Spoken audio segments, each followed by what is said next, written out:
모함과 구설을 어떻게 견뎌낼까? 모함을 받았어. 모함?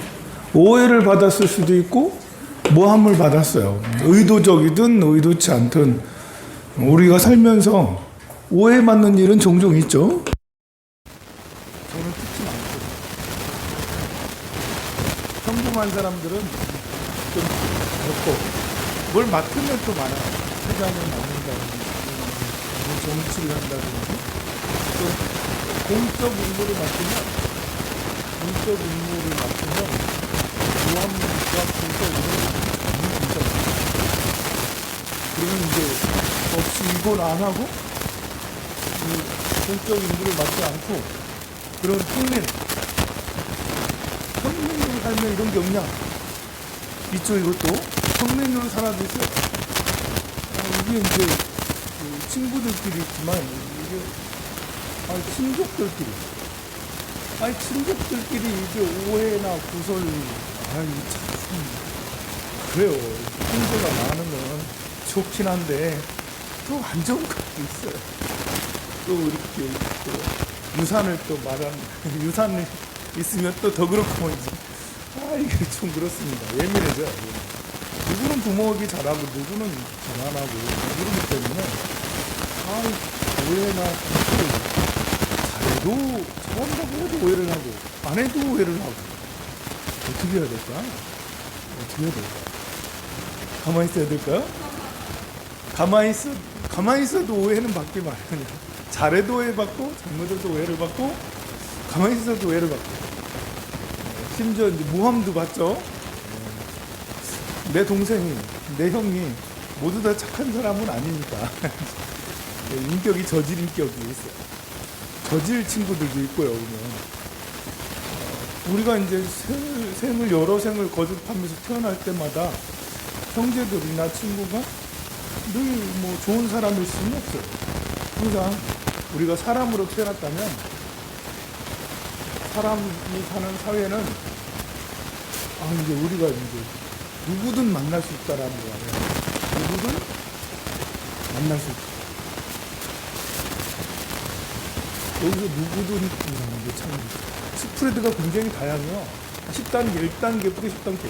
굉장히 선한 사람, 굉장히 악한 사람 다 만날 수 있어요. 적당한 사람도 한때 미치기도 해요. 적당한 사람이 한때 좋은 일을 하기도 해요. 그래서 힘든 거예요. 맨날 나쁜 사람이면 같이 안 하면 되는데 적당한 사람이 노선을 갈아타면 이거 참 나갔다니 조금 누구든 만날 수가 있어요. 이런 사람을. 이게 이제 이렇게 등급이 늘 정해져 있는 게 아니고 가변적이니까 더 힘든 거예요. 특히 나와 가까운 사람이 여기 있다가 갑자기 일로 내려가면 그러면 그때부터는 잠을 못 자게 됐어요. 그러면 어떻게 해서 이런 것들을 편하게 넘어갈 수 있을까? 일단은 이런 걸 알아야, 이런 이치를 알아야 돼요. 사람은 모두 다 변한다. 무상하다. 무상이라는 건 변한다라는 거거든요. 모두가 시기에 따라 변한다. 제가 자주 얘기하잖아요. 10대 우리 대운이라는 게 있어요. 여러분들 인생을 살면서 대운이 있고 세운이 있어요. 대운이라는 건 대운은 10년씩 오는 게 대운이고요. 세운은 1년씩 오는 게 세운이에요. 월우는 월, 일지는 날마다 있잖아요. 대운하고 비슷한 게 이제 12년씩 12운성이라고 그러죠. 12운성이라고 해서 사람마다 또 이제 주기가 이렇게 오고 가는 주기가 있어요. 일생을 살면서 이렇게 대운이 제일 중요하다고 해야 되나? 크게 오는 거. 10년씩 바뀌는 거예요. 사람마다 대운이 바뀌는 때는 달라요.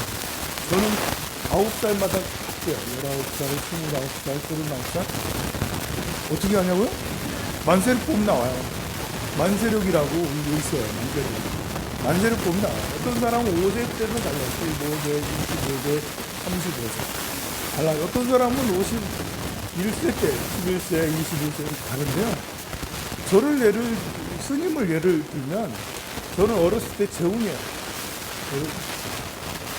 9살에서 19살까지는 관운이에요, 관운. 근데 어렸을 때 저는 관장을 했었어야 돼요.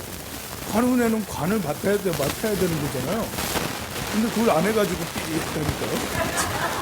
어렸을 때 관이 있으면 관을 맡아야 되는데, 그러다가 29, 이렇게 19살부터 39살까지는 재운이었어요. 스님인데 재운이다. 이상하죠? 나도 이상해요. 재운이라는 것은 일하는 건데, 돈 벌거나 일하는 건데, 왜 내가 그때 수행밖에 안 했는데? 그때 수행했는데? 그러니까 열심히 하는 거예요. 여기는 미친 듯이 하는 거예요. 돈 벌 때 인정사정 없이 그냥 하루 아침부터 저녁 밤늦게까지 막 일하잖아요. 재운 때 이러거든요. 재운 때는 이게 재운이 이제 80세 이상의 재운이면 정말 안 좋은 게 뭐냐면 80세, 90세 때라도 밭에 가서 일해야 되는 거예요. 가만히 안 있어요. 집에서 꼼짝꼼짝 해야 되거든요. 저는 이제 39살부터는 그 다음에 식상운이라고 해가지고 내가 하고 싶은 거.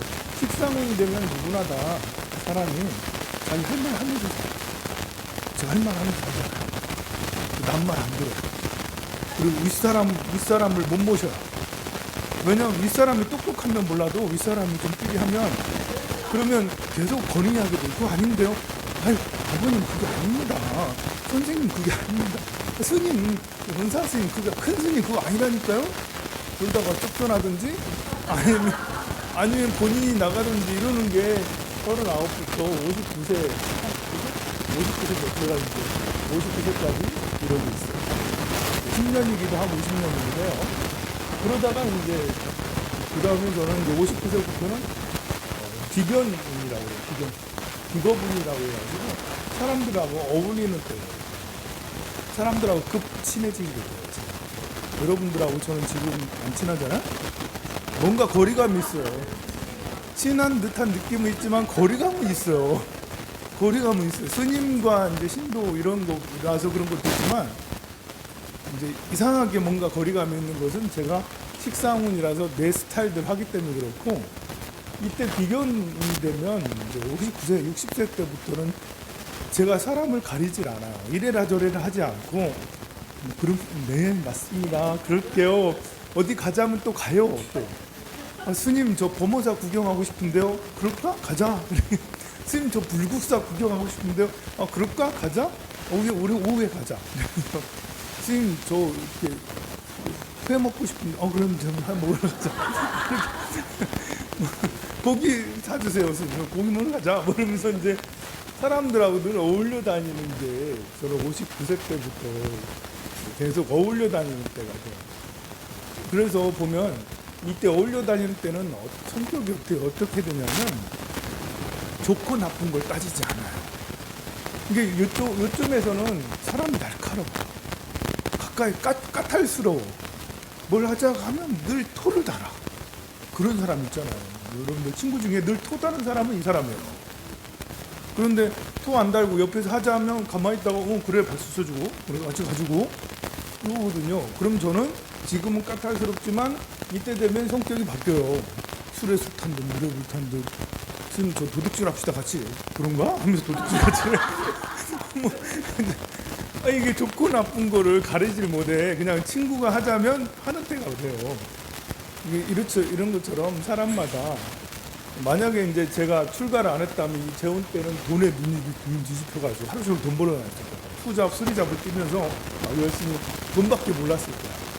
근데 절에 왔기 때문에 수행을 그렇게 열심히 하고 그랬죠. 그러면 이 재혼에 있는 사람들은 본인은 이런 거 있죠. 사람마다 시기에 따라서 달라집니다. 그래서 그 말은 젊어서는 돈밖에 모르던 사람이 좀 나이 드니까 자기 할 말 하면서 내가 언제 그랬다고? 막 그렇게 막 그러네? 그러더니 또 성격이 유해져가지고 스트레스를 타든 뭐 이러네? 이렇게 아무리 아무리 원고집쟁이라 하더라도 이런 시기들은 이 시기들은 벗어날 수가 없어요. 아침에 해가 뜨면 와, 해가 떴다 하는 분위기에 있고, 한밤중에는 한밤중에 분위기가 있는 것처럼 사람마다 시기에 따라서 그때 달라요. 그래서 여러분들이 구설이나 오해 반드시 생길 수밖에 없어요.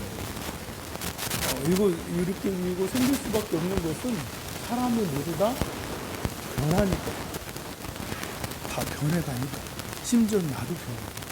여러분들이 나는 약속을 찰떡같이 지킬 거야 라고 그렇게 했는데 새 운이 또 다르거든요. 올해 운하고 내년 운하고 달라요. 올해 개묘년이잖아. 내년에는 갑진년이잖아요. 을사년, 병오년, 경미년.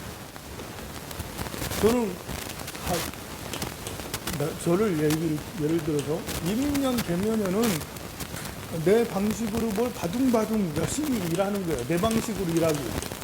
갑진을사 이런 때는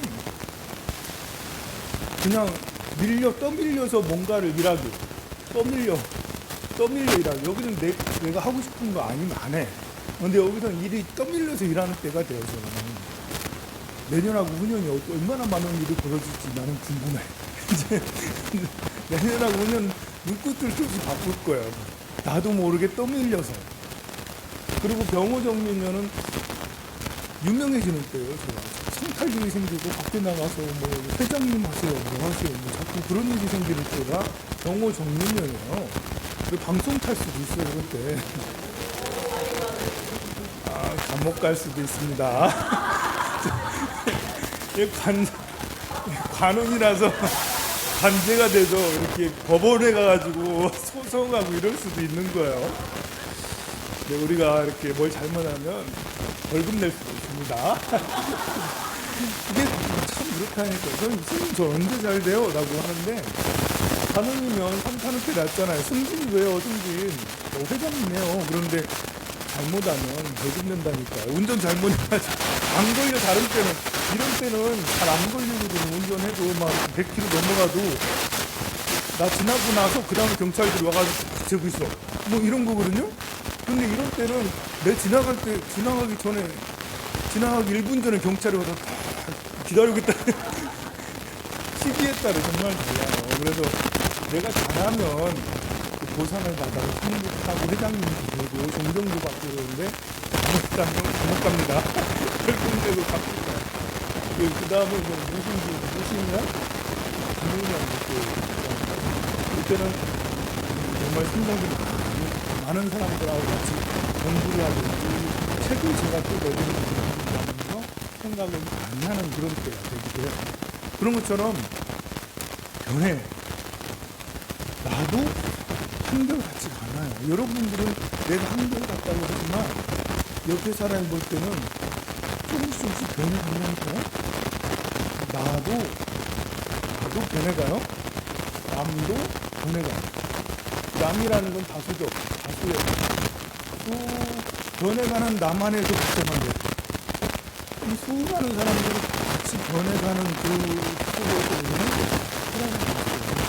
그래서 이게 오해는 정말 생길 수밖에 없어요. 그럴 수밖에 없어요. 여러분들이 오해를 받을 수밖에 없고요.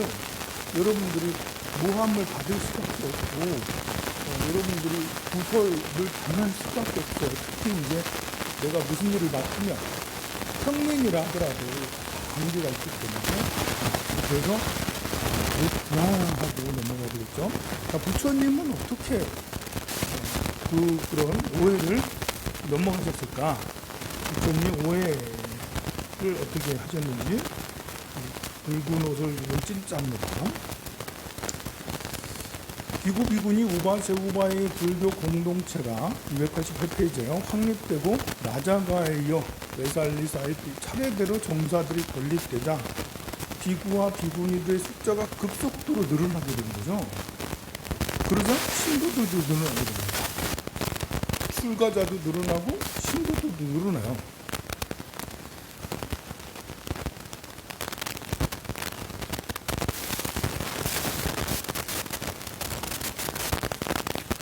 넘어가서 290페이지.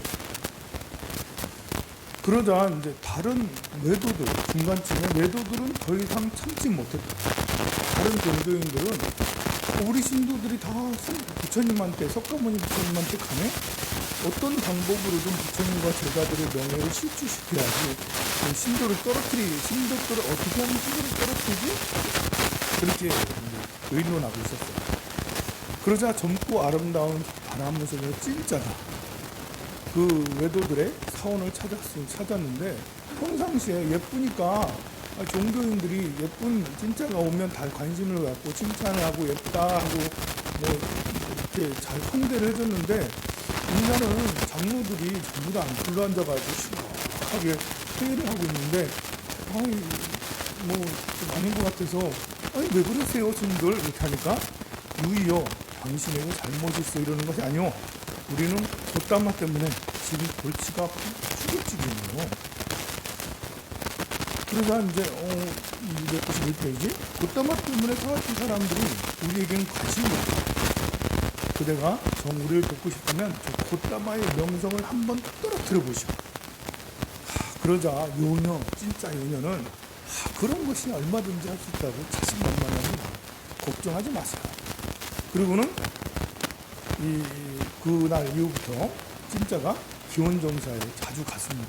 화려한 옷차림과 향과 꽃다발을 들고 기원정사를 향했어요.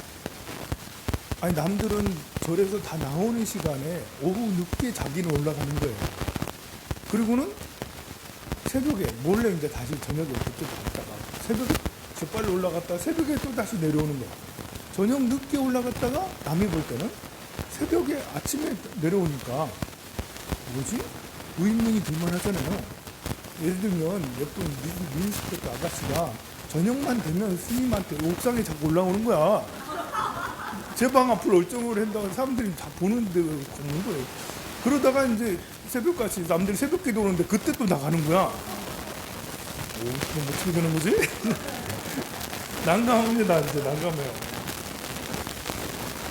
그래서 밑에 291페이지, 이런 시각이 어디서 자고 오는 길입니다. 내가 어디서 자든 당신들이 알아보고요. 이렇게 합니다. 그렇게 한 달이 지나고 두 달이 지나고 점점 진짜 부처님도 대단하시지. 그렇게 하기를 그냥 냅둬요. 몇 달이 지났어요. 그러자 이제 배가 점점 나오는 거예요. 배가 점점 불러와. 임신한 여자처럼 붉은 옷을 입었대. 그 당시 임신한 여자는 붉은 옷을 입었는가 봐요. 그래서 붉은 옷을 입은 진짜 붉은 옷을 입었습니다. 사람들에게 기원정사 오가는 사람들에게 자랑스럽게 말합니다. 여러분, 나는 사문 곶담화의 아기를 가졌답니다 라고 자랑스럽게. 자, 그렇게 하다가 부처님께서는 아무런 이런 거 당연히 아무도 안 가지고 있다가 이렇게 한날은 법회가 사람들이 많이 모여있는 그럴 때 이렇게 얘기를 합니다. 사문이요, 많은 사람들 앞에 설법 보고 계시는군요. 당신의 속삭임은 참 아름답죠. 당신이 너무 많습니다.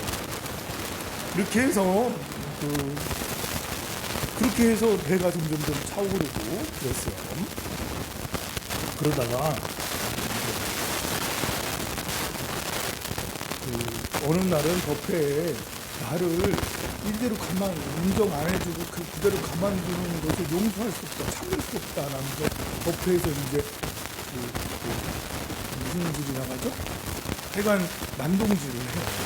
난동질을 하다가 너무 심한 몸부림에 그만 뱃속에 있는 바가지가 뚝 떨어져 버렸습니다. 연기에 들통이 난 거였습니다. 그래서 사왔던 사람들이 흙덩어리를 던지고 배를 던지고 그러면서 기운병 받고 쫓겨났습니다.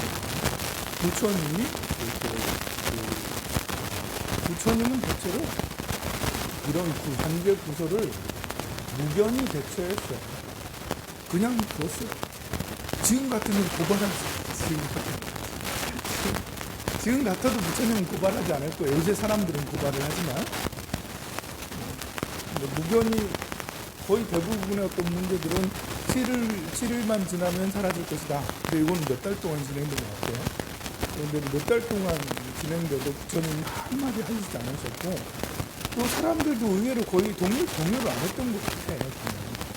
몇 사람은 그래도 그런 게 있었겠죠. 어쨌든 부처님한테 이런 모함이 있었다. 그 다음에 악기를 연주하고 소나라는 기구가 있었는데 부잣집 악기에다가 출간을 했어요. 그래서 자꾸 수행을 해도 처음에는 수행이 잘 됐는데 수행을 해도 잘 안 되는 거예요. 수행이라는 게 이게 참 쉽지가 않아요. 우리가 공부를 하면 할수록 마음의 경지가 점점 이렇게 높아지면 얼마나 좋겠어요. 수행을 하면 마음이 점점 높아지면 얼마나 좋겠습니까? 그러나 마음이라는 것은 그렇게 쉬운 게 아니에요. 수행과 마음의 평온의 관계는 비례하는 게 아니에요. 비례하는 듯이 무조건 비례하는 게 아니에요. 이렇게 가요. 그러니까 괜찮았다가 좀 수행했더니 좋아졌네? 했다가 어느덧 수행 안 하는 것보다 못하네? 그러다가 수행 좀 좋아지네? 그러다 안 하는 것만 못하네? 이게 우리 마음이라는 것이 그렇게 단순하지가 않기 때문에 수행은 하나의 기준이잖아요. 기준이요. 이렇게 사마타 이렇게 온만이 밤매우 관세음보살 하고 쭉 나아가는 거잖아요.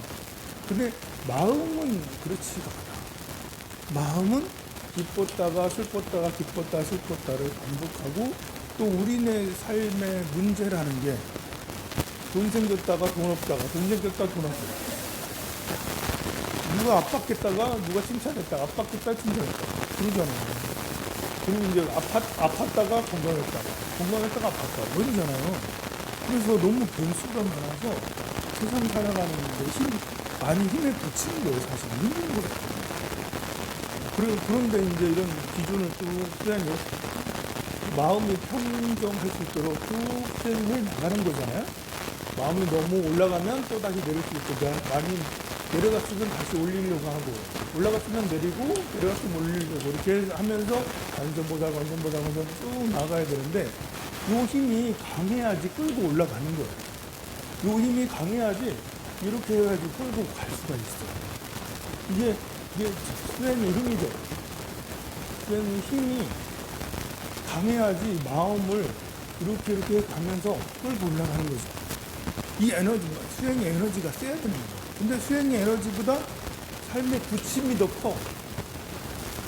부침이 더 크면, 이 에너지보다 부침이 더 크면, 부침이 너무너무 크면 오히려 이렇게 돼요. 수행해도 내려가. 왜냐하면 부침이 너무 커서 힘든 거예요. 누가 날 괴롭히고 돈도 없고 몸도 아프고 이렇게 참준 거야. 다 안 좋아. 그러면 이게 수행을 해도 마음에 위하는데도 크게 나아지지 않고, 내일이면 좀 나아질까 해도 상황이 더 나빠지는데 어떻게 하겠어. 그래서 같이 올라가죠. 근데 이제 수행의 에너지가 크면 우리네 인생이 점점 나락으로 가고 있어. 이런 사람도 있어요. 10년 동안 계속 일어나요. 근데 수행의 에너지가 크면, 그 스님한테 불교대학 강의를 들어보니까 참 수행이 진짜 할만하네. 그래서 하루에 2시간씩 관세음보살을 진짜 열심히 해. 이렇게 원래는 이걸 안 했으면 이렇게 되기로 결정돼 있어. 10년 동안 계속 골로 가기로 돼 있어. 근데 이제 관세음보살을 2시간씩 열심히 하면 그 정도에 따라서 좀 덜해지겠죠? 이렇게? 심지어는 이렇게 또 되겠죠? 이거는 완전 성공이죠. 이거 대단한 거예요. 더 나빠지지 않는 거. 우리 살면서 일단은 더 나빠지지 말아야 돼. 일단은 더 나빠지지 말아야 돼. 내가 관세음보살을 해도 일단 더 우리가 나빠질지 좋아질지 모르잖아요. 그죠? 근데 대체로 이제 이상한 얘기지만 나이 50이 넘어가면서부터는 이렇게 되기가 싫어요. 더 60이 넘어가면서부터는 역시 마찬가지. 우리나라가 그랬죠. 유럽이라든지 이제 북미 사람들은 그래프가 이러지 않거든요. 유럽이나 북미 사람들은 50대 조금 내려가는 듯 하다가 60이 되면서 다시 좋아져요. 이게 이제 우리나라 사람들은 너무 성장 위주로 막 달려오다 보니까 인성을, 마음을 돌아보지 않았어요. 관계하는 것보다는 돈 버는 게 목적이었어요. 사람과의 관계에서 진실함보다는 내가 빨리 이제 돈 벌어서 뭘 해야지? 자식을 빨리 키워서 뭘 해야지? 자기 삶의 목표 이런 걸 봤어요. 근데 그런 것들은 서구에서는 벌써 옛날에 했던 거예요. 그래서 서구 사람들은 60년대, 70년대, 80년대를 겪으면서 인성도 굉장히 중요시 여겼다. 자기의 행복을 중요시 여기고, 그리고 자기의 행복뿐만 아니라 재정적인 것도 우리가 돈 벌다 보니까, 돈을 마구 벌다 보니까 돈을 모으지 못해. 무슨 말이죠? 이상하죠? 마구 벌다 보면 돈을 모아야 되는 거 아니에요? 근데 마구 벌다 보니까 돈을 못 모으고 돈을 오히려 흩어져 버려. 이게 소나기 잠깐 오면 그냥 이거 다 좋을 것 같아도 소나기 오는 걸 잡는 수가 없잖아요. 마찬가지로 돈을 마구마구 버는 거는 오히려 또 나중에 시간 지나면 메말라 없어. 돈 모으는 방법을 우리는 대정이 터득하지 못했어요. 근데 서구 사람들은 어떻게 해가지고 그런다잖아. 프랑스에서 지난 봄에 시위를 열심히 지금 하고 있는지 모르죠. 연금 복권에 시위했다고 그랬잖아요. 거기는 뭐냐면 60세에서 62세인가 정년 연장을 하겠다고 지금 프랑스 대통령이 그렇게 사람들한테 우리 정년 연장할게요. 연장하게. 왜냐하면 연금이 나중에 몇 년 지나면 바닥나니까 정년을 좀 연장해서라도 연금 바닥나는 걸 좀 막아보자 해가지고 대통령이 막 그런 주장을 했어요. 몇 명 국회의원하고. 그랬더니 전국에서 난리가 난 거야. 우리 정년 연장 싫다고. 우리 60세까지만 할 거야. 더 이상 우리 일하는 기계 아니다. 지금도 주 5일 근무, 주 4일 근무밖에 안 하거든, 프랑스 사람들. 그런데도 불구하고 나이 먹었으면 쉬어야지. 근데 우리나라 어떻죠? 연장해달라. 우리나라 연장은 왜 그러냐면 우리나라는 없으니까요. 돈이 없으니까. 그 사람들은 뭐 하는 게 있으니까 그런 거죠. 70 넘으신 분도 일하시는 분들 적지 않게 많아요. 가만 보면 내가 안 벌 수가 없어요. 그러시더라고요. 그렇게 되는 거예요. 건강. 돈 벌다가 돈도 다 잃어. 돈 벌다가 돈을 다 잃어. 돈 벌다가 건강 다 나빠져. 그래서 우리나라 사람들이 이렇게 나이가 들면 들수록 이렇게 쉬운데 서구 사람들은 이렇게 나아지는 거예요. 나이가 들면서 인생 뭐 있나 하면서 이제 놀면서 다니는 거야. 이제 캠핑카 타고 다니면서 놀고 다니는, 오히려 놀면 다니는 거예요. 그러니까 삶의 만족도가 나이가 들어도 만족도가 높은 거, 오히려 나이가 들수록 만족도가 높아. 60에서 80세 만족도가 굉장히 높은 거예요. 우리는 60에서 80세 점점 나락으로 가면서 인생은 뭔가 이러면서 그렇게 되고 있잖아요. 자, 그래서 우리가 관세음보살 수행을 하면 일단은 이렇게 급격하게 내려가는 것을 저지할 수 있다. 조금 더 아니면 비슷하게 할 수 있고, 사람마다 이렇게 급격하게 내려가는 건 모두 다 내려가는 건 아니에요. 그런 사람들은 올라가는 사람도 있어요. 올라가는 사람들은 수행을 하면 더 나아질 수가 있죠. 그렇지만 여기에서도 변하지 않는 것은 마음은 들쑥날쑥이다. 마음은 들쑥날쑥이라는 것은 진리다. 이건 우리에게 진리예요. 우리 마음은 이랬다가 이랬다가 그랬습니다. 그래서 여기에서 악기를 연주하듯이 이제 그 소은아라는 기구가 수행을 하려고 열심히 수행했는데 잘 안 되는 거예요. 수행이 마음이 이런데 수행이 잘 되겠어요. 진짜 수행이라는 게 꾸준하게 수행하기가 어려워. 마음이 들쑥날쑥합니다. 이 소은아 기구도 그랬던 거예요. 그래서 나중에는 부처님한테 여쭤보니까 그럼 걷기 명상을 해라. 앉았으니까 자꾸 잘 졸리고 그러니까. 그래서 걷기 명상을 갔다 했어요. 근데 맨발로 했단 말이에요. 출가하기 전에는 이제 신발 신고 다녔는데 귀족이니까 계속 출가하고 나서 걷기 명상을 주고 하니까 발이 부르트고 막 이러는 거예요. 역시 난 수행이 안 돼 하면서 나 부처님 저 집에 갈 거예요. 이제 속퇴할 거예요. 그러니까 부처님께서 하시는 말씀이 악기를 연주할 때처럼 해라. 악기를 연주할 때 혀를 너무 팽팽히 조이면 소리가 좋던가, 지나치게 느슨하면 듣기 좋던가 이러면서 이제 악기를 연주하듯이 중도로 하라. 중도. 거문고를 키듯이, 기타를 키듯이 적당히 해야 돼. 너무 탱탱하거나 너무 느슨해도 안 된다. 그러나 중도는 긴장감이 항상 있는 거죠. 악기를 연주할 때 혀이 약간 탱탱해야 돼 소리가 나잖아요. 그래서 중도를 지켜라 했을 때 놀고 먹어라 이 말은 아닙니다. 이제 쾌락과 고행에 치우쳤던 당시에 수행자가 있었어요. 너무 심한 고행에 치우쳤던.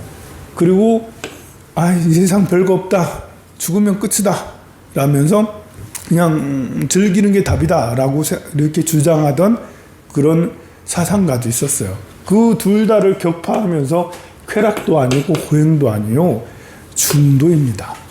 가장 알맞게 하는 게 중도라는 거죠. 알맞은 건 사실 긴장감이 있는 거예요.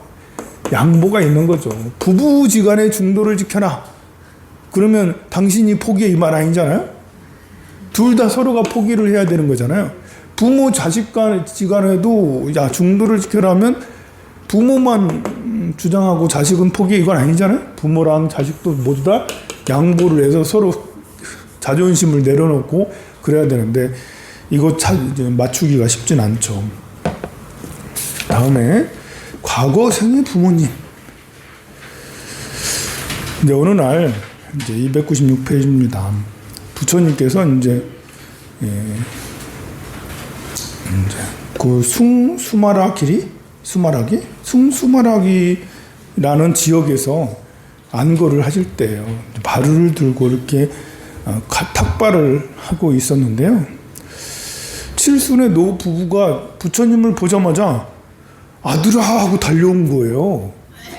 부처님을 보자마자 아들아, 삭발하고 이렇게 옷을 가사를 입었는데 그렇게 보일 리가 좀 그렇긴 한데, 저도 한 번씩 이렇게 불자님들이 제 동생하고 닮았는데요? 이러면서 우리 오빠랑 닮았어요. 그러면서 제가 흔한 얼굴이라 그런지 누구 닮았다고 그러는데 아들아 라고 저 눈물을 흘리면서 두 팔을 벌리고 달려들었습니다. 그때 부처님은 방해하지 말라고 달려오는 사람들을 막지 않으시고 달려와서 막 껴안고 만지고 부비고 하는 것을 가만히 계셨어요. 신기하지 않아요? 가만히 계셨습니다. 그리고 우리 아들이 왔다 자리를 깔아라면서 음식을 넣어주고 음식을 먹으라고 막 이렇게 하잖아요. 그리고 그렇게 하기를 몇 시간이 지나고 나서 이제 이 노부부가 그때서야 정신이 차렸는지 우리는 결혼을 하고 바로 아들을 하나 얻었다. 그런 아들 너무 예뻤는데 아들이 어딘가 떠나가서 몇 년째 보이지 않더라. 안 보인다. 너무 그리워하고 있었는데 우리 아들하고 똑같이 생긴 분이 나타나서 아들인 줄 착각했다라고 그랬어요. 그러자 부처님은 그렇게 하면서 부처님 가만히 있으니까 부처님한테 아들이라고 불러도 되겠습니까? 라고 한 거예요. 그럼 부처님은 뭐라고 했을까요? 그러십시오라고 했어요. 그러십시오 하기가 쉽지 않은데 그러십시오라고 그랬습니다. 그러자 이제 안 한다가 아니 무슨 인연으로 그렇게 했습니까? 했더니 과거 500생 동안 저분들은 나의 부모님이었다 라고 그렇게 합니다. 부처님은 전생을 보셨어요. 여러분들은 전생을 어떻게 생각해요? 전생이 있다고 생각해요? 몰라요. 다음 생이 있을까요? 몰라요. 이제 뭐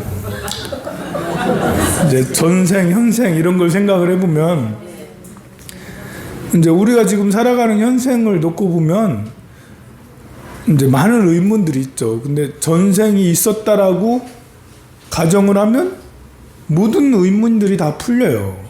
우리가 살아가는 모습, 모양새, 뭐 돈을 벌고 못 벌고 능력 있고 없고 뭐 이런 많은 것들이 전생부터 있었게 해왔기 때문에 현생에 그런 것들이 이어져서 이렇게 되는 거라고 하면 의문이 풀리지 않는 것이 하나도 없어요. 모두 다 풀려요. 물론 이제 선인선과 왜 악한 사람도 돈 많이 왜 벌어 이제 그것도 다 단순하게 생각하기 때문에 악한 짓을 하면 악의 과보는 있기 전에 과보 열매가 열리지 않는다고 했어요. 선의 과보도 열매가 있기 전에는 열매가 맺히지 않는다고 했어요.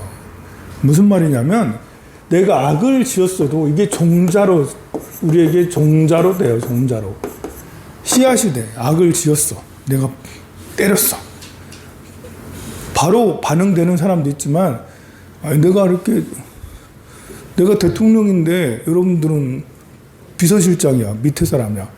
내가 한번 쥐어 박았어. 막 때렸어. 막 이렇게. 그랬더니 반항하겠어요? 밥줄인데? 가만히 참아야지.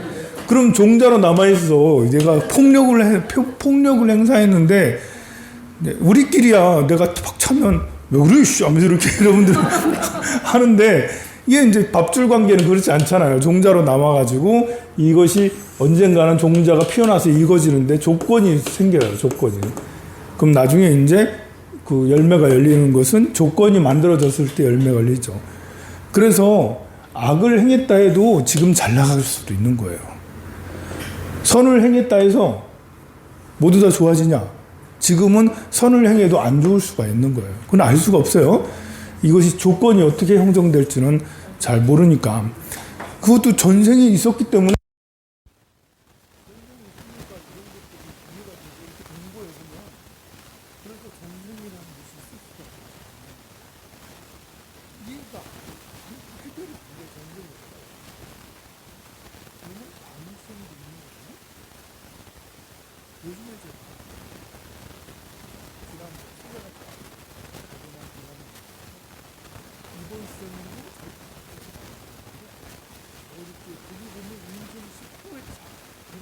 이번이 19번째 쓰고 있는 거예요. 반지음이라고 해서 이름이 반지음이에요. 반지음이라는 이름으로 하는 거. 그런데 이제 18살, 18살 때는 다른 소녀였어요. 12살에 죽어. 죽고 나서 19살, 19회차 태어난 거죠. 이렇게 했는데 몇 회차 19번 이름이 묘한 게 뭐냐면 얘가 8에서 10살 되면 어김없이 여기 돌아왔어. 8살 이전에는 모르고 있다 어느 날 갑자기 9살 때문에 갑자기 기억이 모든 기억이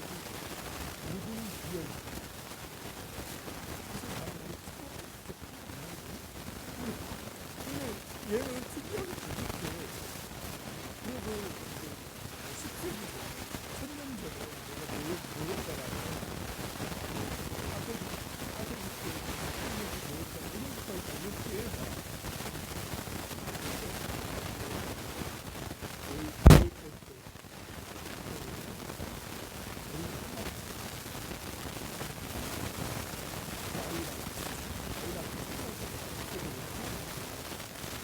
내가 열아홉 번째 정도 죽을 때 이렇게 얘기는 17, 18세 때까지 죽을 때는 항상 다음에는 기억 안 나게 됐어요. 안 태어나게 했어요. 제발 좀 안 태어나게. 지금 했어요. 안 태어나게 해달라고 그랬대요. 아니면 그게 안 되면 기억 좀 안 나게 해요. 그런데 18세